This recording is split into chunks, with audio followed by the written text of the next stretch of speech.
Good morning, distinguished guests, ladies and gentlemen. I would like to thank RAM Holdings for their invitation to deliver today's keynote address. I wish I could have had the opportunity to speak face-to-face with you in Johor. But I hope today's keynote gives an idea about the government's approach to the economy. The convergence of technology and finance are fundamental drivers to growth, and countries like Malaysia are forced to carve out our place in a world with increasing uncertainty. Despite these tailwinds, Malaysia's robust financial system has anchored our economy. As of September 2024, our fixed income markets sees our total outstanding bonds valued at about 2.1 trillion ringgit, one of the largest across Southeast Asia. The stable and liquid capital pool has been critical for investors to debt finance their projects. We have established a deep capital market structure that is reflective of the economy's resilience. The challenge for Malaysia is advancing the sophistication of our financial actors. How do the sell-side and buy-side players ensure their financing is directed towards the best ideas? The mobilization of private capital towards ventures that grow the economy.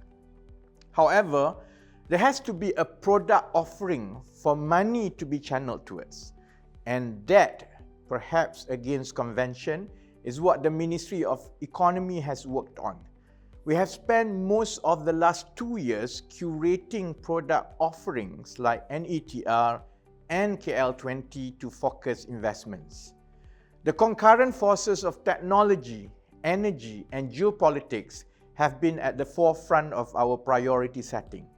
These forces, balanced with a commitment to fiscal prudence, is what will ensure Malaysia's long-term growth. The first force is technology. We've actually revamped our entire approach to tech.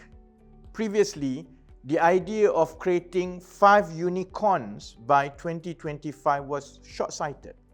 Government could have directed its capital towards 5 startups, but that doesn't help the hundreds of others.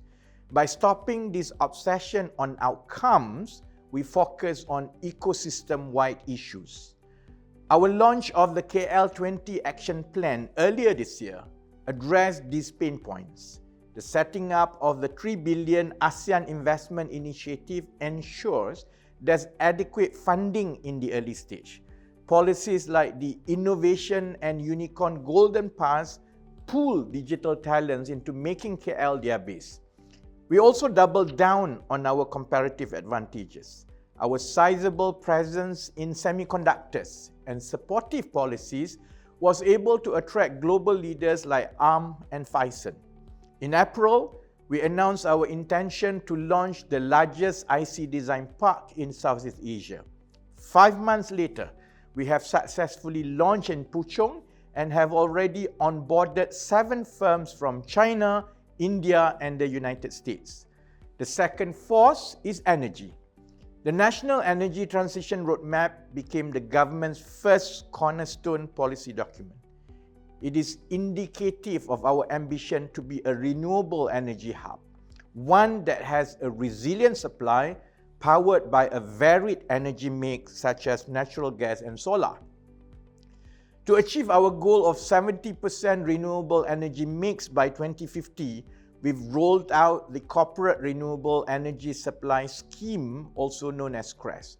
Not only does CRESS facilitate green adoption amongst large corporations, it enables third-party access to our electricity supply. This is a decisive shift away from the single buyer model towards a more open electricity market. We have also taken considerable steps in the road to net zero.